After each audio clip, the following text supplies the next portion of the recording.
Bonjour à toutes et à tous, ravi de vous accueillir à bord d'Invino Sud Radio, une émission que j'ai le plaisir de présenter depuis sa création, c'était en 2004, donc il y a plus de 22 ans.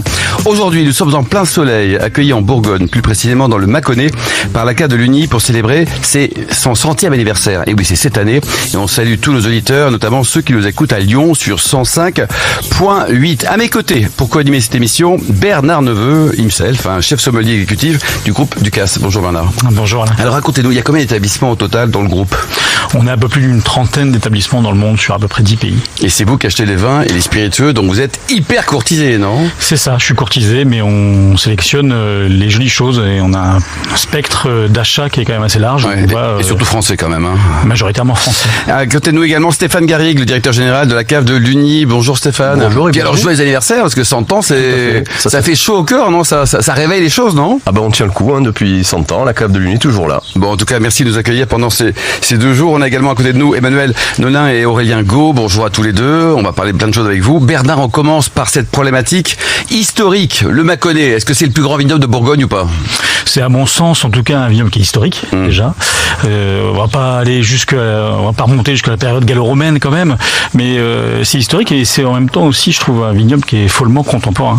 Il est tellement actuel de par sa générosité, sa facilité. C'est une porte d'entrée de la Bourgogne. Son soleil qui est là, cette générosité en fait, et c'est, je trouve, une des régions, une des sous-régions de la Bourgogne qui est peut-être la plus ouverte qui soit, qui a un dynamisme et finalement un côté jeune, tendance. Stéphane, c'est une région ouverte parce que vous êtes catalan d'origine, vous êtes depuis 6 ans donc en Bourgogne. Est-ce qu'ils sont gentils les Bourguignons quoi? Preuve en est, ils m'ont accepté, moi le catalan, donc oui, ils sont ouverts, mais je pense que Bernard a tout à fait raison, c'est une région qui a envie de s'ouvrir, envie de se faire, qui est peut-être accessible un peu plus que certains grands noms de la Bourgogne, donc oui, je pense que c'est clairement...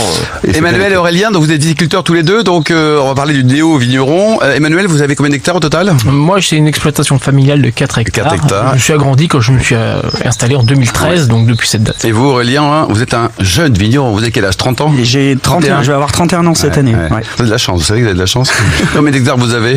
Alors j'ai 11 hectares, je me suis installé sur 7 hectares il y a 7 ans maintenant, et puis j'ai agrandi l'exploitation au fil des opportunités, et voilà. Alors Emmanuel, racontez-nous, parce qu'au départ vous êtes aussi géographe, historien, vous avez plein de casquettes, champion de judo avec une première dame, c'est ça?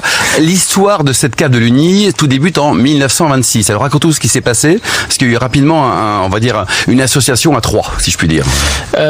Donc moi je vois les choses avec un peu de recul. Effectivement, je suis producteur, et puis en même temps, du fait de mon parcours universitaire en sciences humaines, histoire, géographie, tourisme à l'université Lyon 2, Lyon 3, j'ai étudié ça au cours d'un parcours, et puis j'essaie toujours de faire valoir cette expérience universitaire d'études pour faire comprendre ce qu'est la cave coopérative, qui démarre dans les années 20 où rien n'est facile. Rien n'est facile, c'est-à-dire que la vie est chère, le vin se vend pas, il n'y a pas de marché, il y a une forte concurrence des vins d'Algérie, sur le vin rouge notamment, parce que dans le secteur de la cave de l'Uni et du Mâconnais en général, on vend du vin rouge, mais les marchands, eux, ils vendent pas du vin du Mâconnais, ils vendent des vins de table qui sont coupés. Et dans ce contexte très compliqué, il y a certains pionniers qui vont prendre l'initiative. On connaît leur nom, on va les nommer. Henri Boulet, Henri ça Boulet, c'était pour la première cave. Pour la première cave, donc 1926, c'est la date qui nous occupe. Et puis d'autres vont suivre par la suite. Eugène Blanc à l'Uni. Et l'idée, c'est d'être ensemble pour être plus fort. Ouais. Alors, il y a eu pendant toute cette période des hauts et des bas, Emmanuel, parce que vous le rappeliez, à l'époque, le vin se vendait pas, les gens étaient pauvres, et puis il y a des moments où ça montait, ça descendait, enfin, c'était pas facile, quoi. Ouais, le cours des vins est fluctuant, et puis je vais vous donner une anecdote, moi, que je tiens de famille, Le grand-père disait toujours, il était de 1919, le grand-père. Il est né en 1919. Il est né en 1919, donc il a connu les années 20 étant jeune, il voyait son père, il disait, mais nous, on faisait le vin l'hiver, le négociant passait au cours de l'hiver, novembre, après les vendanges, et puis il disait, ton vin, je te je te l'enlève en début d'année, il n'y a pas de problème. Puis en fait, le vin, il passait tout l'hiver dehors. Oula, et chaud. puis il daignait même pas passer le prendre. Donc, quelques noms de négociants à l'époque un peu pourris là, non, allez. Non. Stéphane, aujourd'hui la réalité de la cave, donc c'est un acteur important, très important. Ça représente rien qu'en Mâconnais, c'est 25% de la production du Mâconnais, donc oui, c'est significatif. C'est le premier producteur de chardonnay, parce que Emmanuel le disait, la Bourgogne était rouge à l'époque, mais elle s'est considérablement blanchie au fil des années. Oui. Et maintenant le chardonnay est quand même majoritaire en Bourgogne et encore plus chez nous. Donc on est vraiment le premier producteur de chardonnay en Bourgogne, mais aussi le premier producteur de crémant. Donc voilà. Au total, vous avez combien de coopérateurs ? À peu près 150 familles qui vivent et travaillent de la cave de Lugny avec la cave de Lugny. Et alors vous, Aurélien, vous aviez un métier, et il y a 6 ans, vous vous dites, allez, je change de métier, j'atteins mon nirvana professionnel, je deviens viticulteur, c'est ça ? Ouais, c'est un peu ça. En fait, j'étais donc technico-commercial, donc il y a 7 ans. Donc je vendais en fait les produits viticoles dont le viticulteur avait besoin. Je conseillais et je vendais.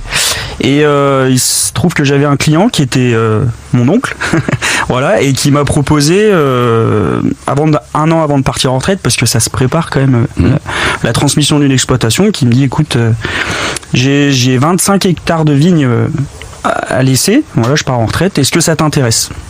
Et donc on a signé le bon de commande quand même, oui. Voilà. Même en famille aussi, des trucs. Hein. Avant de parler de l'avenir. Et du coup, donc j'ai réfléchi, j'ai pris le temps de la réflexion. C'était une idée qui me trottait en tête, mais plus à moyen terme. J'avais donc 24 ans à l'époque. Et puis en ayant un peu réfléchi, c'est des opportunités qui se présentent pas deux fois. Vous avez réfléchi combien de temps ? 24 heures ? Non, j'ai quand même réfléchi. Je me suis laissé 3-4 mois parce que c'est un changement. C'est un changement de vie quand même. Ouais. On devient entrepreneur et puis avec tous les. Mais le quotidien change, bien sûr. Ah oui, carrément. Ouais. Et Emmanuel, c'est une chance, non, pour la COP d'avoir des jeunes dynamiques comme Aurélien.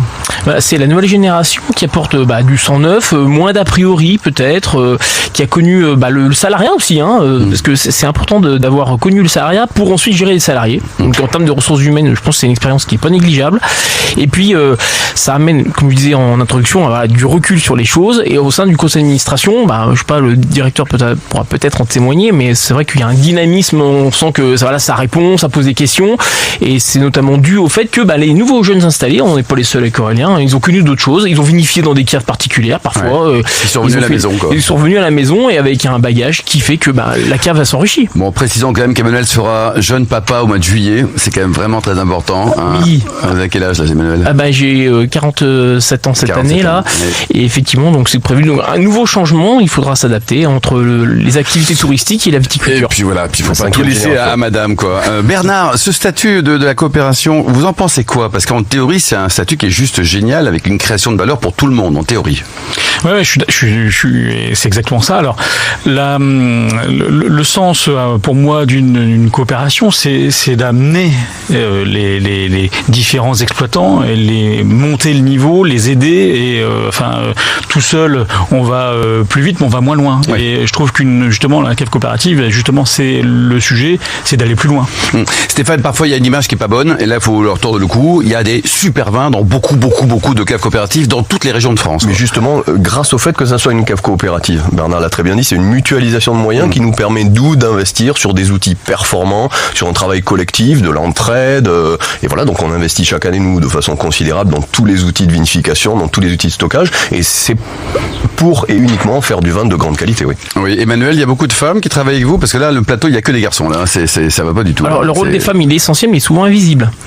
Comme souvent, par exemple, moi, c'est ma maman qui est en cuisine, malgré son âge de retraité, et donc elle est derrière. Elle cuisine bien. Alors, les vendangeurs reviennent parce qu'il y a notamment une offre de cuisine familiale. Donc c'est important, et ça contribue à la convivialité que l'on peut offrir en Bourgogne. Les vendangeurs, on en parle 2 minutes parce qu'on en parlait hors antenne. C'est compliqué pour vous. Compliqué, mais ils viennent d'où d'ailleurs les vendangeurs là ? Adrien, il est costaud, mais enfin il s'est fait les croisés quand même, donc il peut pas tout porter. Non, c'est pour ça. Malheureusement, on a du mal à les trouver. C'est pour ça que, en effet, vous avez justement dit qu'on a du mal à les recruter. Donc c'est pour ça que leur fournir le gîte et le couvert, ça contribue à ce qu'ils soient là. Et surtout quand c'est du bon couvert, ça c'est certain. Et la maman fait en tout cas des plats merveilleux. Mais pour les recruter, nous on met tout en œuvre pour essayer de faciliter à ces gens de venir de l'étranger. Souvent, on a un contingent de Bulgares assez important, mais nous, en 10 jours, pour récolter les créments de Bourgogne, il nous faut quasiment 500 viticulteurs. Donc c'est colossal et c'est une 500 vendangeurs. Et donc si c'est quoi, c'est la guerre des talents. Enfin, on donne un petit peu de sous supplémentaires pour le garder, quoi. Parce que on a des voisins bourguignons en Côte d'Or et des Champenois qui ont aussi des besoins. Peut-être, Stéphane. Non, je plaisante. Là, il y a quand même une confraternité, quoi. En tout cas, merci beaucoup, Emmanuel, Aurélien, Bernard et Stéphane. On se retrouve dans un instant pour la suite de ce week-end spécial consacré au grand vin du Mâconnais en direct de la cave de l'Uni qui fête aujourd'hui ses 100 ans.